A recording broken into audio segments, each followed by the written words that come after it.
One thing that we need to understand when it comes to the use of power is the ultimate. We've agreed that is to influence.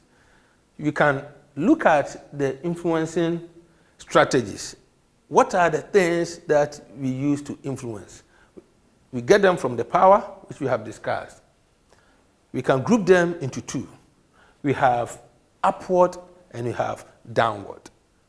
What do we mean by downward influencing tactics or strategies? What it means is that it is the leaders, people who are at the top, who want those below to do things for them. And so the behavior that is being altered is the behavior of the subordinates. And so those at the top want those down. Yourself, you want your subordinates to do certain things, and you are using the strategy to influence them. And there are several of them. In the same way, sometimes those at the bottom who also want to influence the behavior of those at the top. But now we're talking about the downward strategies, downward influencing strategy. It has been established that in most cases, superiors and the people at the top tend to influence those below than those below trying to influence those at the top. And they do so for what reason? Sometimes personal goals. Personal. That has nothing to do with the organization. Because they are at the top, they use influencing tactics to achieve that. Sometimes, as I said, self-interest. Sometimes as a way of social control, and sometimes as a way of positively trying to change behavior. At the family level, that is what our parents do to ensure social control, that you live according to the standards of society. But at the organizational level also, we do it. It's very important, social control. The successful use of these tactics tend to be able to reduce resistance. It's very important. In several instances, not the majority though, subordinates have resisted a particular strategy. And so the fact that we have so many strategies doesn't mean that we can use them anyway. And that is the difference between effective leader and ineffective leader. An effective leader will scan, analyze, calculate, and employ the most appropriate strategy. And once you use the most appropriate strategy, you are less likely to face resistance. Otherwise, they will resist because people naturally wouldn't want to do things different from the way they are used to doing them.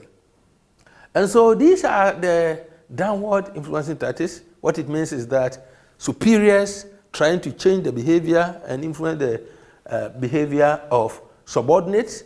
These are some of the ways by which they do that. Assertiveness, very important.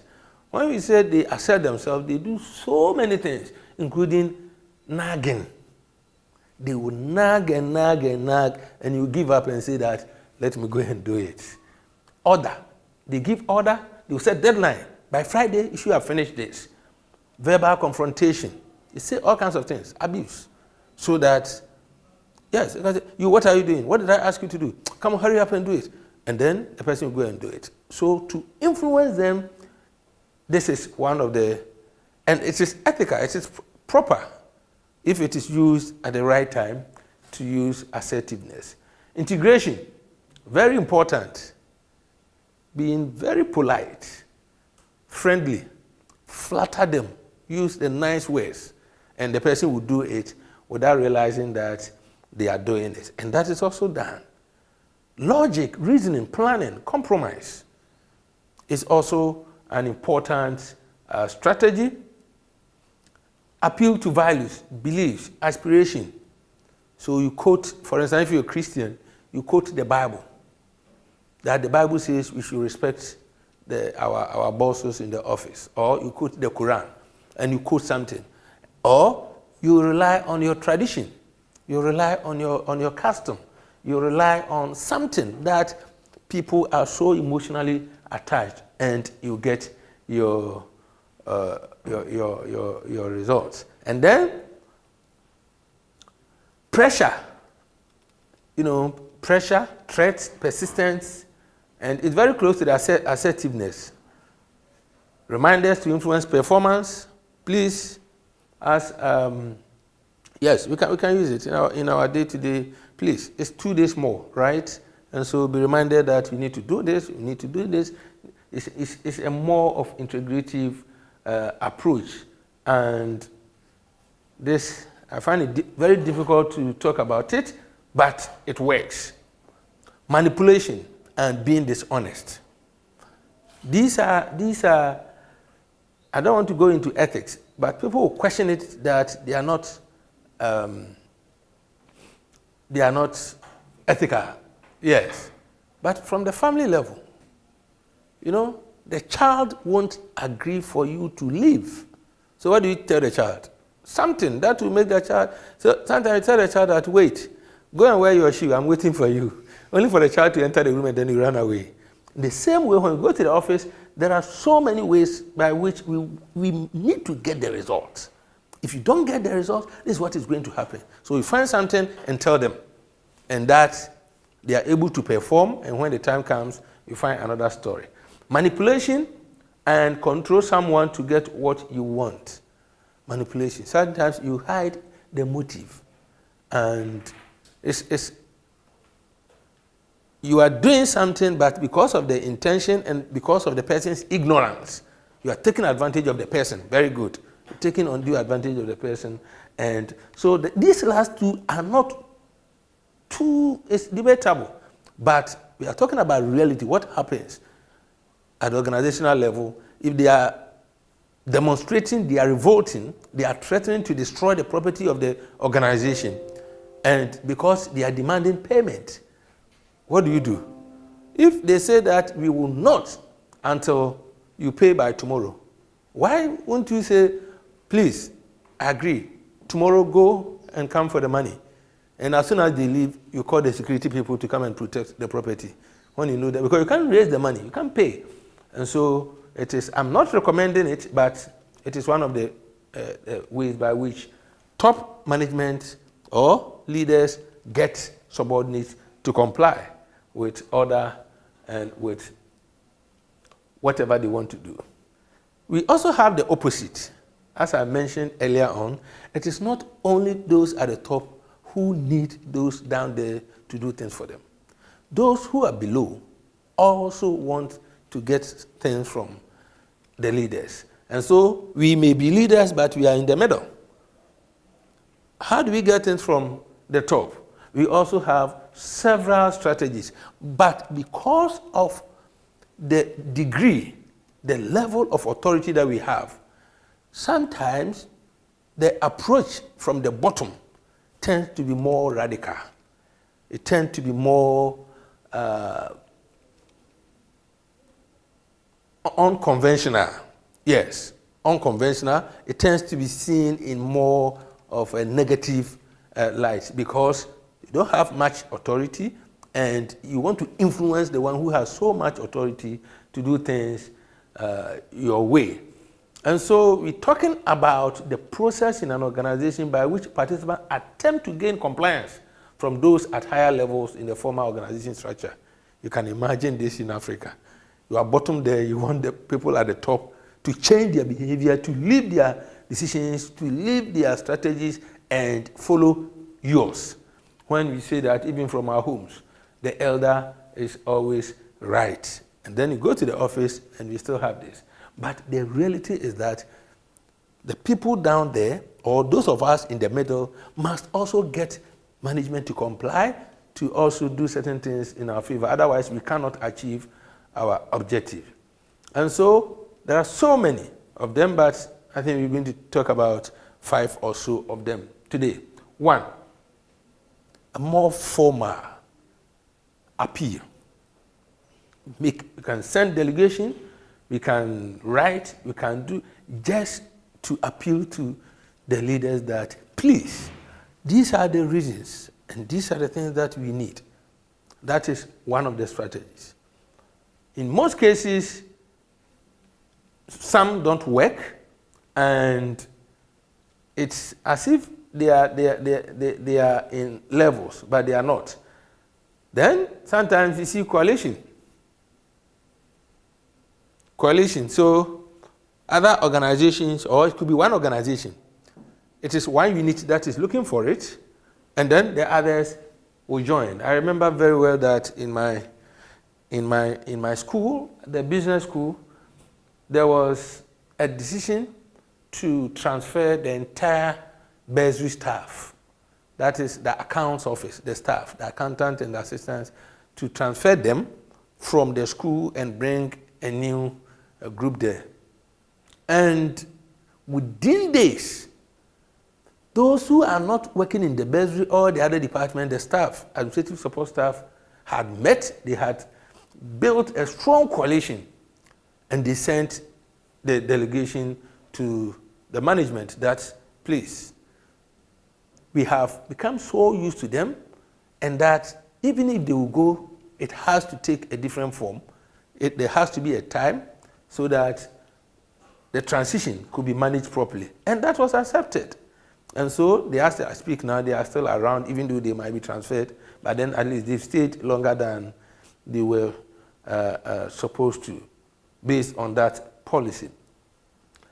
Sometimes when the top two fail, those down there can decide to withdraw service, and it is legal, which is very common in Africa.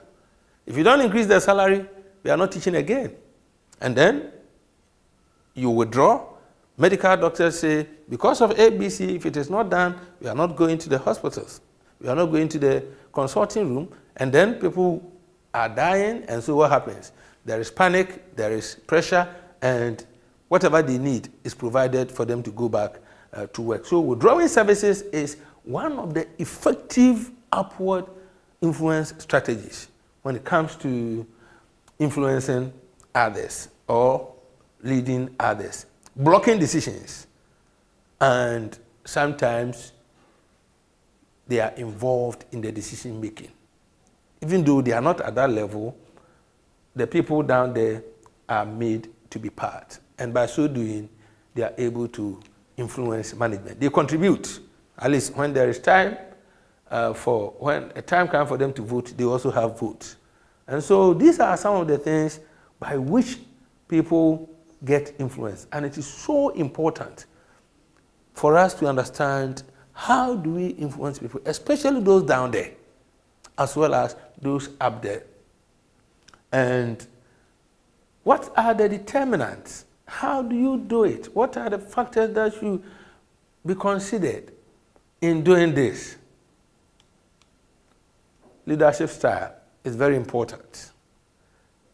The leadership style determines whether a particular approach will be used or not. For instance, if a person is autocratic leader, no matter what, this person is more likely to use coercive or punitive. It's very important. Span of control. When we talk about span of control, we are talking about how many people are you supervising or managing, or how many people are under your unit is also very important. Role ambiguity or role clarity, defining it, specifics. What is it that are supposed to be done? If it is clearly defined that A must do this, B must do that, C must do that, D must do that, it becomes very easy for you to decide. If the role is so ambiguous, it's very difficult for you to use reward. Who are you going to reward? It's, all of us are doing it, it's together. And so what is the organizational structure like? Where do you sit? You, the one who is using, if you are in the middle, there are certain strategies that you can't use on the person down there. If the organization structure says that if someone does anything wrong, or if you want anybody to do anything, report to your boss for approval. It is different from the one that you are so independent, you can take action there and then. It's very important. What about local and organizational culture? What is the belief system in that community? What is it? If it is more or less the relational orientation, people prefer friendliness. It is very difficult for you to use certain strategies because, in fact, it happens that across Africa, in most cases, we know clearly that what we are doing is hurting organizational objective. We prefer sacrificing the task to maintain the social relation. And when it happens that way, then you have to be very careful on the strategy that you use in trying to. And so these are factors that they are very important and they influence us. They influence us. So these are traits, specific character traits that people who are able to lead others by influencing them must have. One, articulate. If you want to influence people, you must be able to put your message across. There are some people that they won't give you anything. They sit you down. By the time you leave the place, whatever ideas that you took there will have vanished. And that's what we are talking about. Sensitive. There are people that you can get along when they see that you are empathic. They tell you all the stories and you tell them, I appreciate. Oh, sorry. Oh, this. Oh. And then your tone and everything, and they see that, once they see this, the trust is there. You ask them, and sometimes they can tell you, I'm doing this just because of you. And that is it. Competent. Are you on top of it? Whatever strategy you want to use. How much expert power do you have? Popular? Or are you unpopular among the subordinates or the employees? Socially, I'm talking about, we discussed that our social relations, our ability to communicate, extroverts, ambitious, aggressiveness, and self-confidence. There are some of them that you cannot use if you don't have so much self-confidence. If you are not aggressive, how can you block? We all discussed here and said one of the strategies is to block decision. If you don't have that confidence, if you don't have certain things, you can't withdraw your service. And so it is very important for us to understand that even though all these are traits, of course, you can't find one person who possesses all these. But the important thing is that these are required. They are very important for us to have, and this will help us to be able to get others along. Situation, again, determines which one should be used or which one is useful when it comes to the trait. Sometimes the competency will help. In other situations, it is the self-confidence that will help. Aggressiveness will help if you need to block, and sometimes if you need to talk to people politely, in a more humble, more appealing, just to win their conscience is very important.